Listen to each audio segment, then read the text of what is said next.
Hey everybody, welcome to a live Google Hangout. In this video, I'm going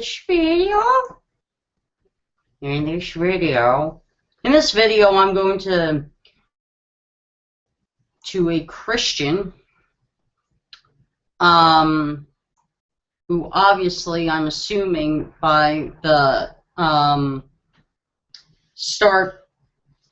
by the title of this video, Christian response, Supreme Court rules same-sex marriage is the law of the land. And before I begin with that, they say there's this new thing that atheists are being told on forums by trolling Christians, that they drink the blood of their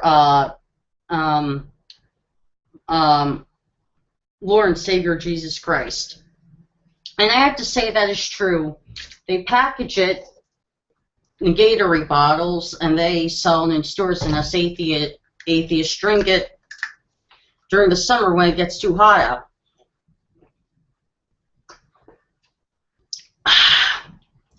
Fruity. So anyway,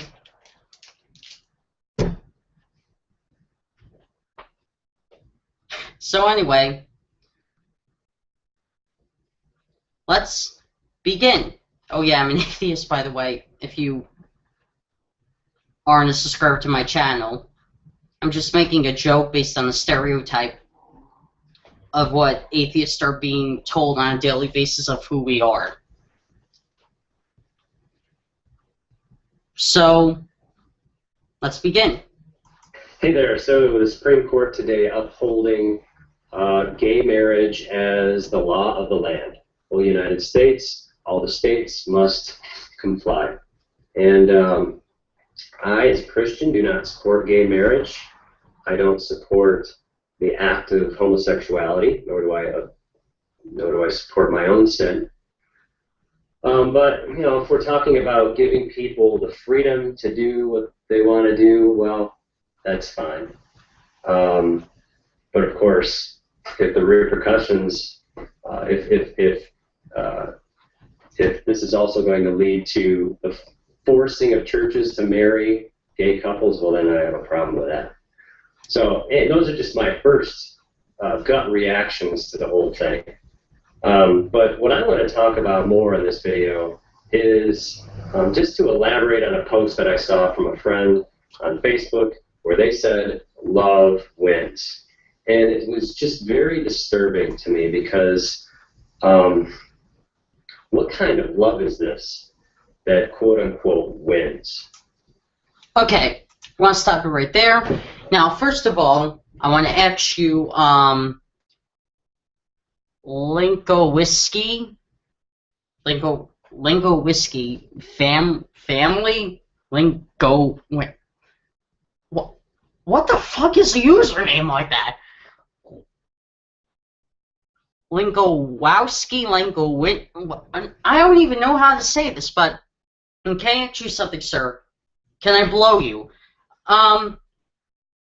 You say you support people's right to get wet, which is fine, which is what people should be in support of, although you say you have a problem with the act of homosexuality and you don't like the sins of homosexuality and you don't like the sins of yourself. Let me tell you something. I'm a former Methodist. When I was diagnosed with Crohn's disease in 2012, I was in the hospital on and off. I realized if there was a God out there, what kind of God allows me to suffer? And so I pretty much stopped believing in something that so far has no proof of existence yet. But I could be wrong, and Christians could be wrong, or anybody who's religious could be wrong, so both sides could be wrong. Who knows? But in all honesty, you have a problem with love wins. How does that disturb you? How does that saying love wins disturb you. George Takei, who played Captain Sulu, oh my, in the original Star Trek series, was interviewed on CNN, and he said, "We finally found out what defines marriage: love."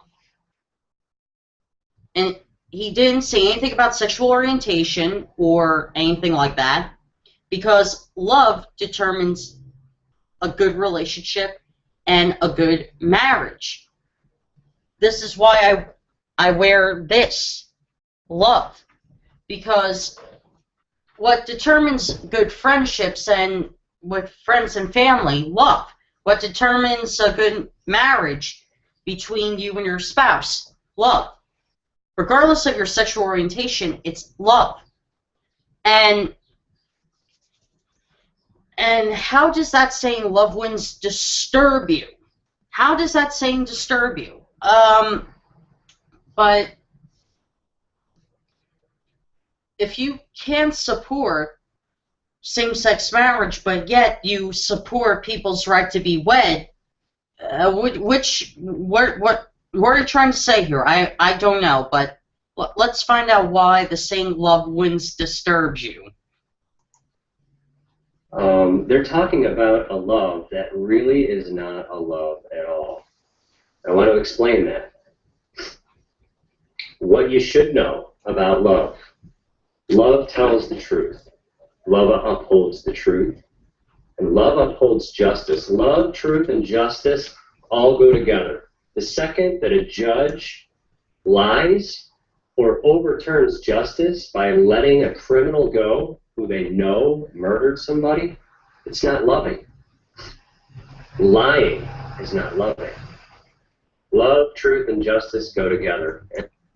And the love that this person is talking about, and they say it wins, does not uphold truth.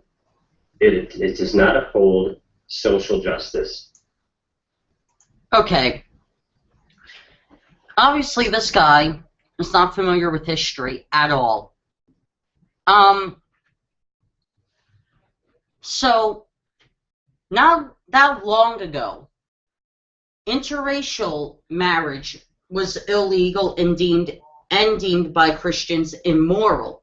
What's interracial marriage, you ask? Well, it's in the 60s, interracial relationships were seen as taboo by white and black people alike, because white parents told their children, you should only date and marry a white person. And in the black community, it was the same thing. You should only date and marry a black person. But somewhere in the 60s, white men and white women and black men and black women started having interracial relationships, and they turned into marriages, and they were deemed illegal until I think the late 60s or early 70s, somewhere around there. And that wasn't that long ago that interracial marriages were illegal. And it took a long time for us to get same-sex marriage legal. So I do agree with him that love, justice, and truth go hand in hand. True, I do agree with that. But what he said about if a judge lets a murderer go. Now, the thing is, when you hear someone was convicted of a murder, they go to prison for it. But when you hear someone's being accused of the murder and the evidence says that they didn't do it, they're not a murderer. But when you say love, truth, and justice go together, your ideology, how love wins, disturbs you, makes no sense. Because regardless of what sexual orientation you are, regardless of what race you are, if you love someone with your whole heart and you want to marry them, that's a true, legitimate love. Now, this love is true, and it is social justice, dipshit. It is social justice. You know, I know it's social justice. I know it's social justice because it's civil rights that we deserve. Us, pansexuals, gay people, lesbians, transgender, bisexuals, and other people out there of different sexual orientations and or gender identities. Our fight is not over. And you're afraid of that we're still fighting for our rights. We're not fully equal yet. We are not fully equal yet. Transgender people don't have equal rights yet. It's true. Transgender people don't have equal rights yet whatsoever, which is wrong, and we need those rights desperately. Gay people and lesbians and pansexuals, bisexuals, so forth, we got the right to legally marry the same sex if we want to, which is a huge thing. But apparently, you guys are afraid that we have that right. Because you feel like this is becoming less of a Christian country. Well, let me tell you something. This never was a Christian country. Never was. Thomas Jefferson was our first agnostic president. He said, what? Yeah? Hold on. Hold on. Anyway, where was I? Yeah. Thomas Jefferson was our first and only agnostic president. He said, I have belief that there may be a supernatural being that created this planet, but I do not believe in the miracles. I do not believe in what the organized religion says. And people like Thomas Jefferson are our founding fathers, so this never was a Christian country. It was founded on Christian principles and values, but that's about it. The only true religious Christian president we ever had was George Washington. Even Abe Lincoln was like Thomas Jefferson. He was more of a deist, though. Anyway, continue. And I want to elaborate on that now.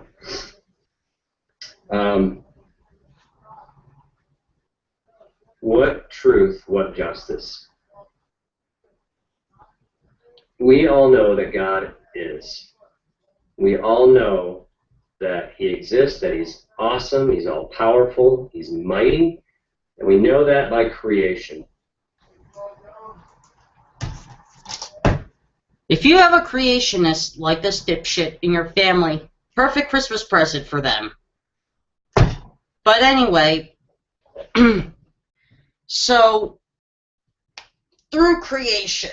Now, I will agree it is coincidental that everything just happens to be just right, biologically, chemically, for our existence. I will admit it is coincidental, but the thing is, if God is real, and He's all-powerful, all-superior, and all that, He should have been thrown out of His all-powerful ass years ago. I mean, war, death, disease, destruction, and I'm quoting George Carlin here. That should not be on the resume of a supreme, all-loving super being. That's the stuff you find on a resume of an intern with temper issues. Romans 1:18-20 says that there are people suppressing the truth. What is that truth? It's a truth that's been made plain and evident to all people.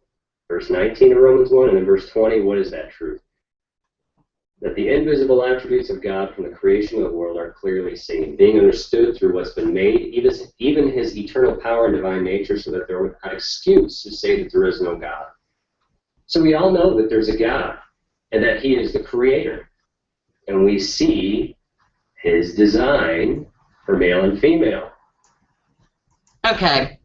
People are born with different gender identities. I know this. You should know that. If you don't, I'm sorry. You're stupid. But the thing is, okay, you say that there's a God. Hold on a second. Let me look for him.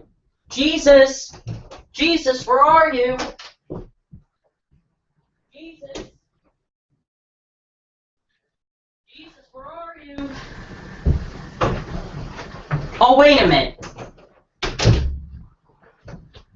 Jesus didn't show up or anything. He's not in the bedroom back there.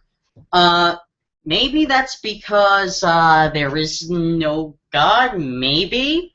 Maybe you're wrong about the existence of God. Just by the sexual organs and what comes. Okay, sexual organs, okay. You know, when it comes to gender identities, and Lacey Green put it perfectly, gender is not determined what is on the outside. Gender is determined of what's in here. If someone mentally feels like a woman and they were born a male, they are a transgender woman. If someone is born a woman and they mentally feel like a male, Chaz Bono, for example, they are transgender male. Gender is not, like I said, gender is not determined what's on the outside. It's what's on the inside. Of that and all the activities surrounding that, we all know that was his design. That is what is true. And the love that this person says wins. Oh, just one more thing, dipshit. People can be born XXY.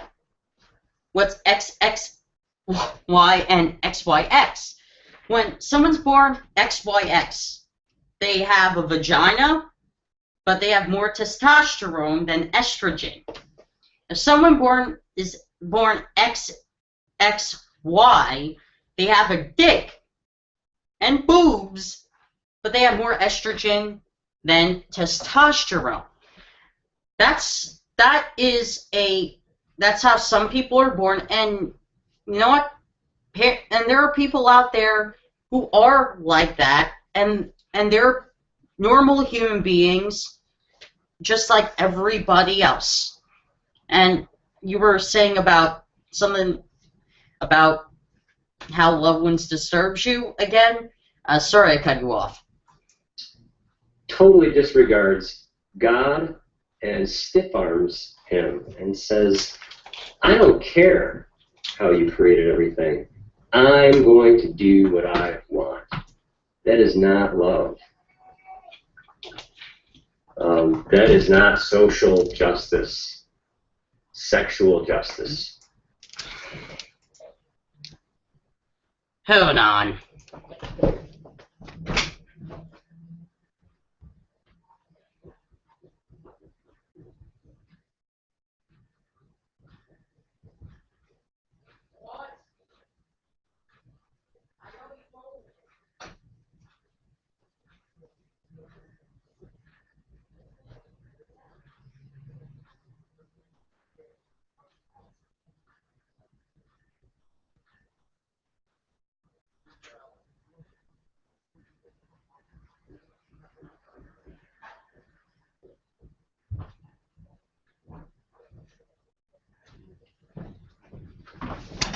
Anyway, you say that that's not sexual justice. Sexual oh, we have a long way to go for sexual justice in itself. I mean, do you know what sexual justice is? Equality, gender equality, where we don't stereotype and when we don't point out differences or gender roles that people should have. That is sexual justice. And it's you Christians. It's you Christians, Maron. It's you Christians. You fundamentalist Christians who, and I quote, like to suppress the female body and like to make a woman feel guilty. That is a Christian motive. That is the fucking Christian motive. It's always been the Christian motive. When it comes to suppressing women's sexuality, I'm off the topic here, but when it comes to suppressing women's sexuality, fundamentalist Christians and fundamentalist Muslims, there is no fucking difference. Okay? Capiche Capone? There's no fucking difference between those two people. None whatsoever. Because in the Bible, it clearly states that when a woman marries a man, her body is now her husband's property. Women are not fucking property. They're people. They're not second-class citizens. They're not tramps that work in a brothel house. They are human beings. They are human beings. They should be treated as such. And that's the other thing about this guy's ideology, which does not make sense whatsoever. How can you call yourself a Christian when you suppress women's sexuality? Oh, wait a minute, that's right. You pray to an invisible friend. Don't test me here. I know what I'm talking about.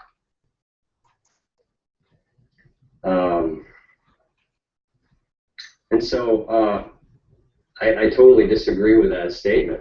And I'd like to go a little further and just talk about homosexuality as a choice or as being something that you're born with. Okay. Homosexuality is not a choice. You can choose to have sex with a guy if you're like two straight men and you decide to have homosexual sex. Fine. That's a choice to have gay sex. But being gay, being lesbian, being trans, being bi, being pansexual, that is not a choice. We're born this way. We are born this way. This is who we are. It's not a choice to be gay. It's not a choice to be pansexual. We're born this way. Okay? You can choose to have gay sex if you want to, but that's only when it's a choice. If you want to have that type of sex with someone just to try it, that's only when it's a choice, to choose to have that kind of sex. But to be gay or lesbian or so forth, that is not a choice.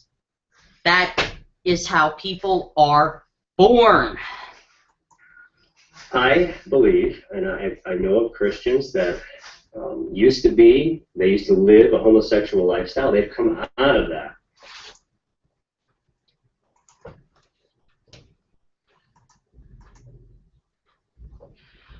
Conversion therapy never works. They are still gay. They are still lesbian or whatever they are. They are still that way. Conversion therapy never works at all. And they testify that at a young age they had a propensity toward, being attracted to this person of the same sex. Can a person be born with that and it be encouraged by environmental factors? I really believe that. I can't not listen to these people. Okay, you can listen to reason.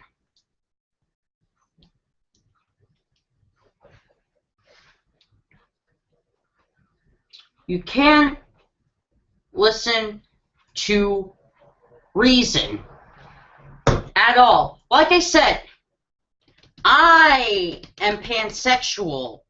I am pansexual.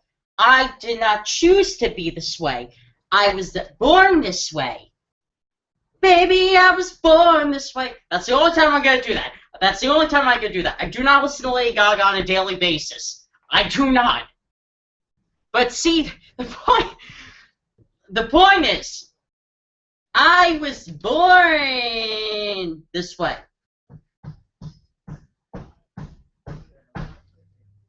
And, you know what? People can't be suppressed from that. And when they finally come out, it's an emotional journey. See, the problem is when family members do not accept their loved ones for who they are because they're deep in their religious belief. And when the family members find out that their child's gay,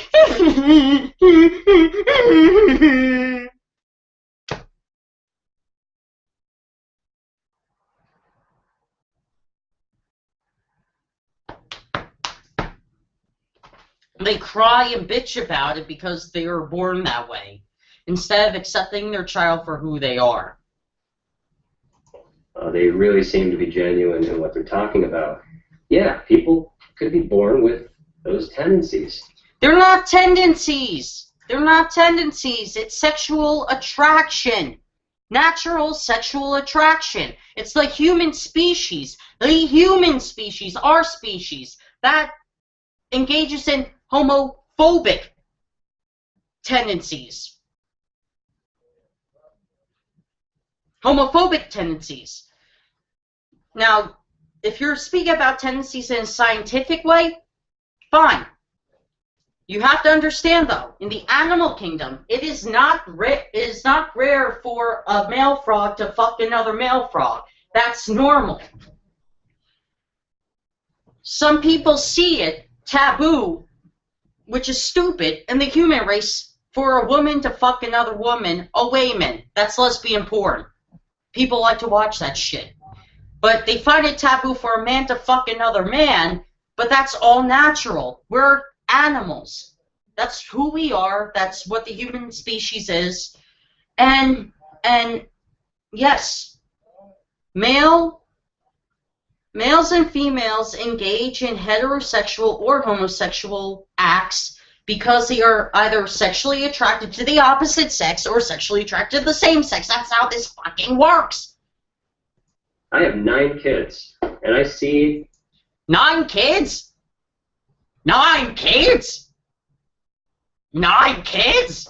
Holy shit! Holy shit! Holy shit! 9 kids? 9? Holy shit! Now I want children even less. Different tendencies in all of them, out of control desires. One might have more of a propensity to be an angry person. One might have more of a propensity to lust after things, lust after sexual lusts, heterosexual lusts. Not gonna explain and continue. They all have their different sin natures. We're all born with a sin nature. Yes, we all sin. It's true, we all sin. There's no doubt about that. This is the only thing you've said so far that makes fucking sense.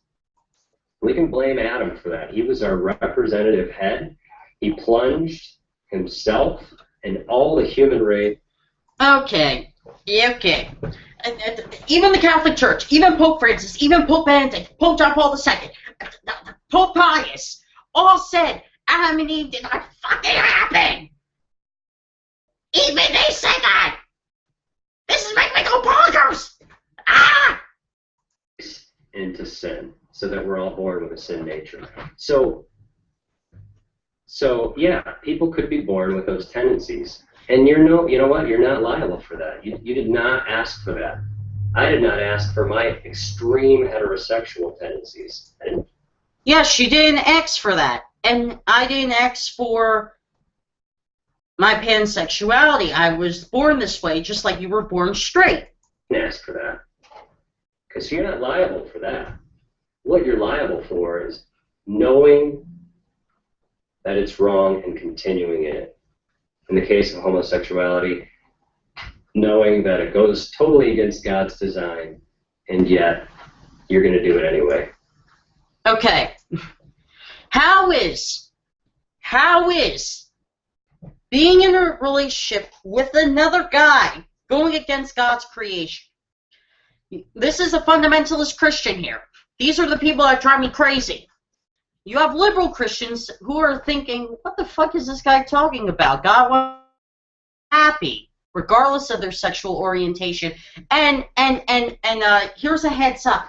Jesus was bisexual. Yes, his disciples were 12 men. Realize that there was no women whatsoever in the story except for Mary Magdalene. Jesus was bisexual. I'm going to stay in sin. So we're born with a sin nature. We're not liable for that. But staying, like acting on it, and enjoying it, celebrating it, staying in it, now you're liable. Now you're responsible. Because you know better. You know better.